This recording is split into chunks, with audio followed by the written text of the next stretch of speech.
Alors, alors, oh, d'accord. Très bien. Alors, très bien, en gros. D'accord, c'était la première exposition. C'est logique que vous aurez des problèmes, certainement.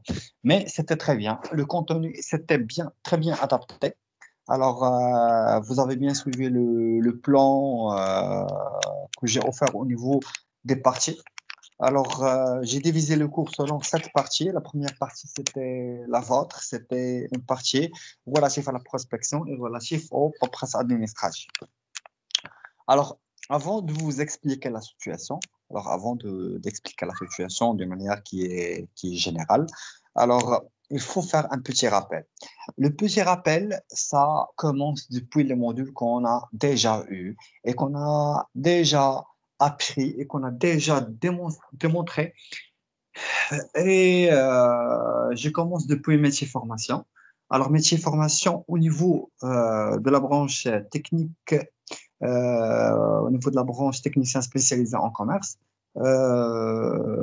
On a découvert le milieu du commercial, le milieu des vendeurs, la première fonction de vente, qu'est-ce qu'un échange, quel est l'échange entre le marché et l'offre. Alors, on a découvert qu'il existe pour réaliser une vente, il existe plusieurs parties prenantes. Ce sont des parties qu'on a bien détaillées au niveau des autres modules. Raison pour laquelle on a migré vers l'entreprise et son environnement. L'entreprise et son environnement, c'est un module qui était relatif à l'entreprise, les types d'entreprise, les types de production, l'organisation de l'entreprise, comment l'entreprise est organisée, comment l'entreprise fait sa production et à la fin, comment elle fait le stockage.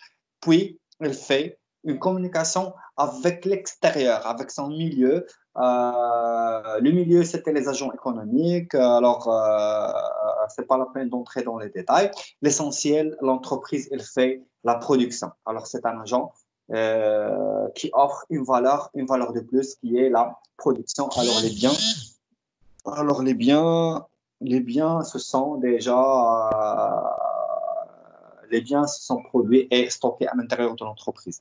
Alors, au niveau de la sortie, alors l'entreprise ne veut pas certainement garder le produit chez elle au niveau de leur stock. Alors, certainement, ils envisagent de le vendre. Alors, on a découvert que la première fonction de vente, c'était relatif au niveau marketing. Alors, raison pour laquelle on a le troisième module qu'on a eu, c'était le marketing. Là, on a découvert les techniques qui peuvent aider l'entreprise à vendre ses biens et services.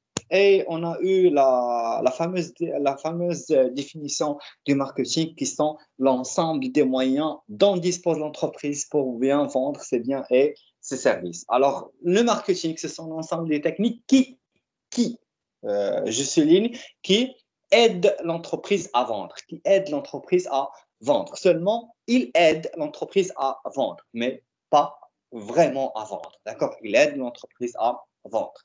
Alors, d'ici vient les concepts de vente. Voilà. On a découvert le marketing stratégique comme technique. On a découvert le marketing mixte comme aussi une application du marketing qui est le produit, le prix, la distribution et la communication.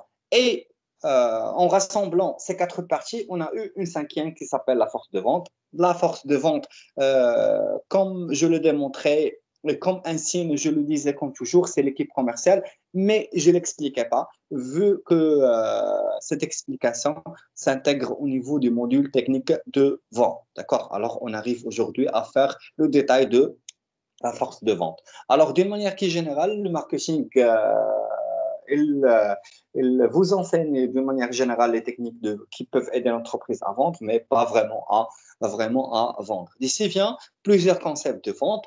Au niveau du merchandising, on a découvert aussi le deuxième concept de vente qui était le concept stock, là où le client est libre de faire son choix à l'intérieur d'un magasin, là où il trouve les produits se sont exposés à l'intérieur des gondoles ou bien à l'intérieur des rayons. Alors, il fait toujours son choix. Alors, la publicité joue certainement son rôle. On a bien détaillé ce qu'on appelle la publicité sur le lieu de vente et comment il peut influencer l'achat d'un consommateur à l'intérieur d'un magasin.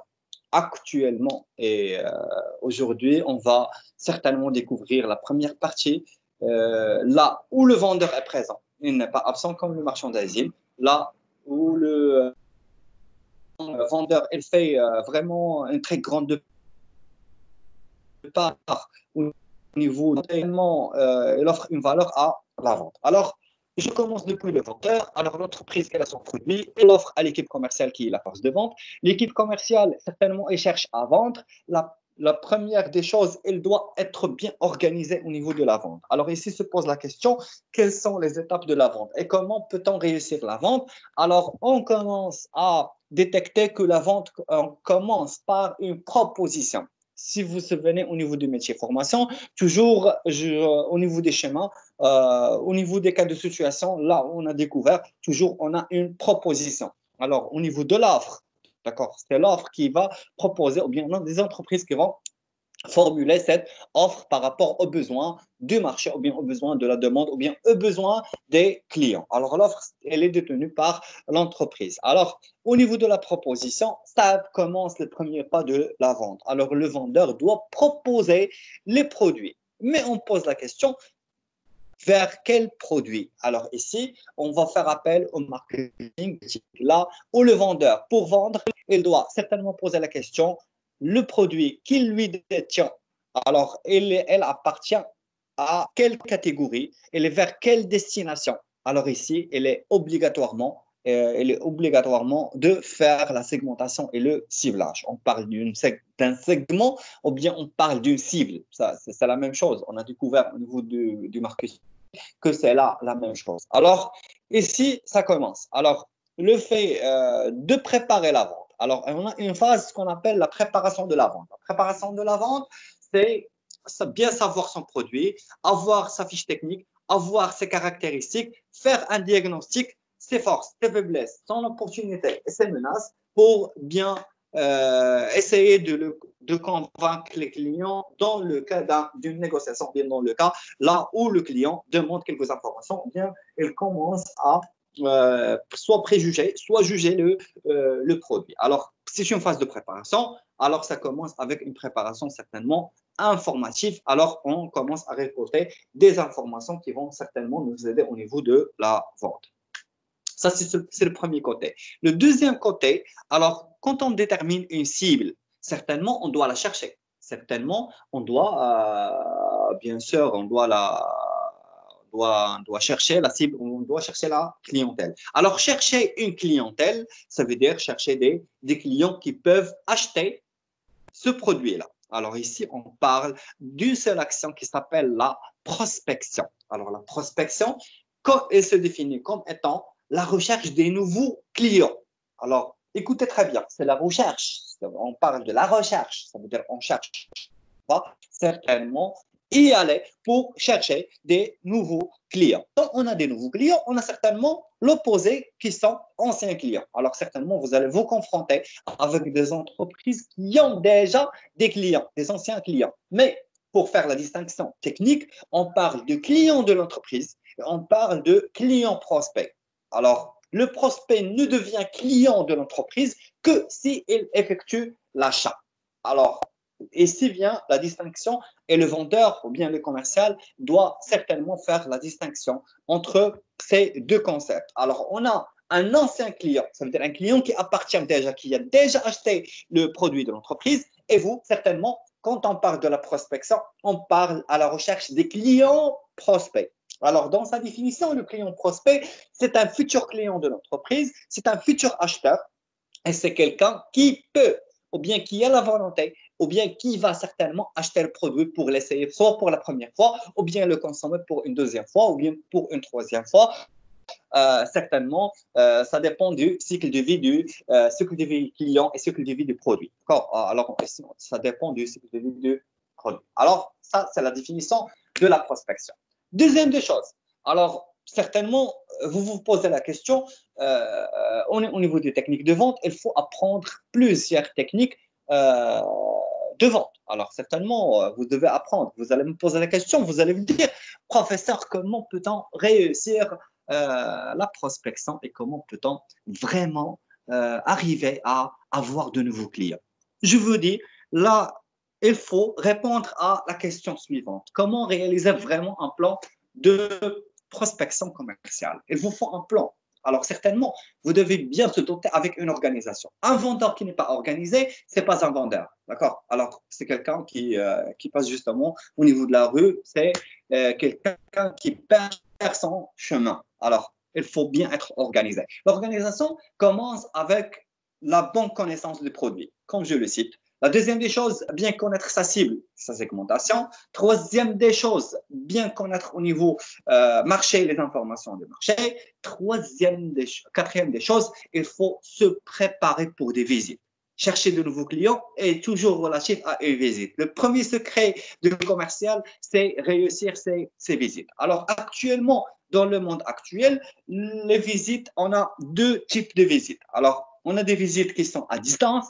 Là, on peut les réaliser à distance. Ça veut dire qu'on peut réaliser depuis votre bureau, depuis votre maison, depuis votre téléphone, depuis votre poste de travail. L'essentiel, c'est à distance. On n'a pas une confrontation réelle avec le client. Le deuxième type de visite, c'est la confrontation réelle ou bien le face-to-face. C'est y aller, se déplacer vers la clientèle ou bien se déplacer vers les clients pour avoir une rencontre. Là, on peut discuter et on peut négocier, on peut offrir et on peut avoir un contact qui est direct. Alors, le premier point, c'est décider, d'accord? C'est décider selon la situation, bien sûr. C'est décider selon la situation. Alors, de manière à distance ou bien de manière directe. Alors, direct ou bien à distance, face-to-face ou bien via un moyen de communication, alors ça reste toujours une visite. Alors, la visite, c'est le fait d'avoir ou bien d'offrir une proposition pour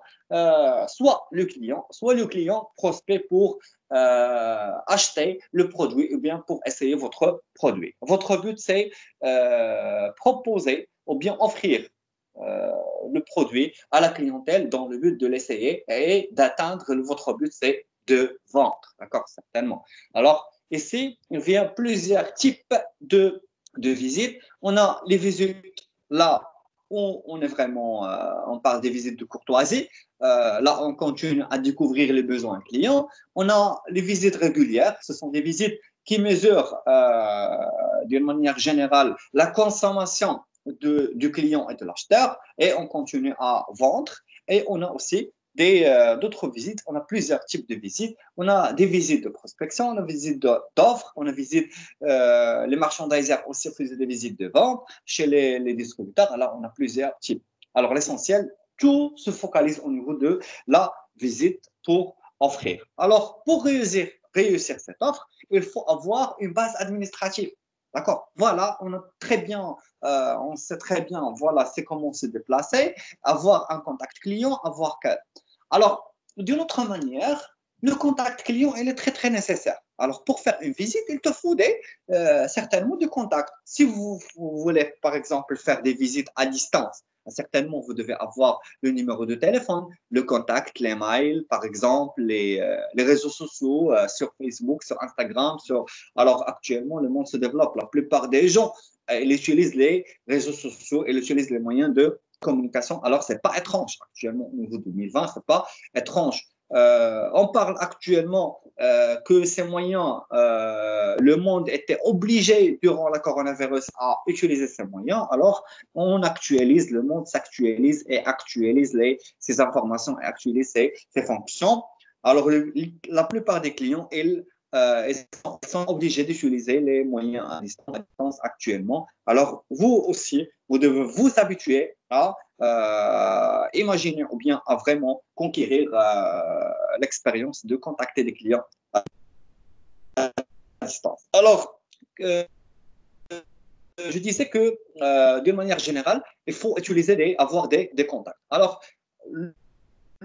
au niveau du commercial pour réussir ces visites, c'est avoir beaucoup d'informations, avoir récolté et sauvegardé. Récolter et sauvegarder la plupart des informations concernant son portefeuille et la bonne connaissance du portefeuille. Alors, vous allez certainement, c'est le cinquième point au niveau du plan de prospection commerciale, c'est avoir ce qu'on appelle les fiches clients, ou bien avoir une force administrative. Alors, la force administrative, on parle des papiers. Certainement, Comme vendeur, vous aurez comme fiche, la première fiche que vous allez rencontrer, c'est la fiche produit qui vous offre les forces du produit, son offre, son prix et ses caractéristiques de manière qui est générale. La deuxième fiche, si vous n'avez pas cette fiche, il faut la reconstruire. C'est ce qu'on appelle la fiche client. Alors, la fiche client, c'est une fiche administrative dans laquelle figure l'ensemble des informations des clients, son nom, son prénom, son adresse email, son adresse électronique, bien sûr, son fax, si elle a un fax, son, plutôt s'il utilise les réseaux sociaux, certainement, vous pouvez vous interroger. Vous récoltez ensemble des moyens.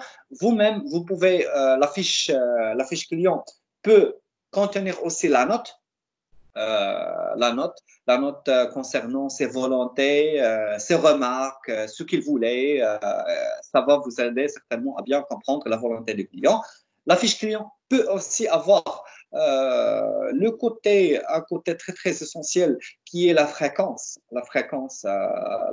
client ou bien la fréquentation au niveau du magasin. Certainement, les clients, ils passent chez le magasin ou bien chez le siège social de l'entreprise, par exemple une fois par semaine ou bien une fois par mois. Si ils tardent, vous devez en rendre visite, soit directement, soit par téléphone via les informations disponibles. Alors, de manière générale, un bon commerçant, c'est celui qui sait très bien remplir sa fiche client d'une manière ou d'une autre.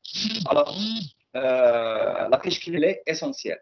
D'autres paperasses, vous devez vous habituer à prendre des notes au niveau de vos agendas. L'agenda, c'est un outil primordial pour le vendeur. Vous devez faire attention et attention de se baser autour de votre mémoire. Ne comptez pas sur votre mémoire. Votre mémoire, certainement, elle a des erreurs, elle a des troubles. On est des humains, des êtres vivants, alors on a l'oubli. Alors, toujours, on oublie, d'accord? Soit jeune ou vieille, ça dépend de votre cas de situation. Certainement, vous allez oublier un rendez-vous, vous allez oublier un cas et c'est très, très grave à la clientèle. Alors, ici, vous devez avoir un agenda. L'agenda vous permet certainement de planifier, certainement de noter, de bien s'organiser pour ne pas perdre des clients. Sixième des choses. Alors, le sixième est certainement, c'est un point essentiel, je le dis certainement, raison pour laquelle notre organisme, il impose quelques certaines conditions par rapport à l'accès aux établissements. Alors, il faut bien se présenter. La présentation, on a deux côtés de présentation. C'est la présentation psychique orale et la présentation physique. Alors, concernant la présentation physique, on parle pour bien s'habiller. Alors, certainement, toute personne qui a la volonté de réussir sa vie en tant que commercial, en tant que vendeur, il doit bien se présenter côté habillement. D'accord? Il faut avoir un style classe, un style bien présenté, il faut avoir certainement un peu d'esthétique commerciale parce que la vue d'un vendeur, elle doit être valorisée. Alors, le client doit offrir de la valeur pour le client au niveau de l'apparition. La deuxième des choses, à part l'apparition, c'est avoir la sympathie, avoir un esprit là où le client va certainement sentir de la garantie et sentir un peu de la confiance. D'accord? Alors, il faut avoir un beau sourire, il faut aider, il faut éviter les termes négatifs, il faut éviter certainement tout ce qui est relatif au niveau tout ce qui est négatif, désolé, tout ce qui est négatif, il faut éviter de dire non. Il faut éviter de donner des réponses très rapides. Il faut éviter de se mettre en colère. Il faut éviter d'avoir des grimaces qui offrent un peu du mécontentement. Alors certainement, il faut s'habituer à une personnalité qui est professionnelle. Vous devez avoir une personnalité certainement qui est professionnelle, qui va certainement vous aider à bien réussir votre contact. Le septième point, et qui est le dernier, et qui est le plus fort, ce qui est le secret des vendeurs, c'est garder surtout un lien avec les clients. Le client n'est pas justement un acheteur, mais surtout un être vivant qui nécessite le contact, qui nécessite avoir un contact social, qui nécessite de temps à autre de lui poser la question pourquoi il tarde, pourquoi il ne vient pas, pourquoi il est là, s'il va bien ou non. Alors le contact social vient avec une base très très essentielle et c'est la base qui attire la majorité des gens et que c'est la base qui offre un peu de confiance et surtout une très forte confiance au niveau chez le vendeur. Alors certainement, vous devez garder un contact face à votre clientèle et garder leur contact. D'accord? Garder très très bien leur contact pour lui offrir s'il y en a promotion, s'il y en a une offre à faire ou bien d'autres choses à faire. D'accord? Alors, ça, c'est le plan, comment réaliser un plan de prospection commerciale et comment réussir votre parcours au niveau de la prospection. C'était l'objet de la première partie. C'était l'objet aussi de la première partie du cours. Et c'est une technique très, très essentielle et parmi les compétences recherchées chez les vendeurs. N'importe quel type de vendeur, on verra à la fin du cours, on a vraiment des types de vendeurs. Alors, selon ces compétences, on fait la distinction des vendeurs. D'accord? Alors, c'est la fin de mon exposition, de mes conseils. J'espère que vous allez certainement se doter se doter de cette compétence. J'aurais aimé qu'on fasse une expérience directe et je vais le faire certainement. Quand l'occasion l'offrira, certainement on va sortir au niveau de terrain. Je vais faire certainement votre suivi au niveau dans des cas réels, là où je vais vous aider certainement à bien réussir votre prospection.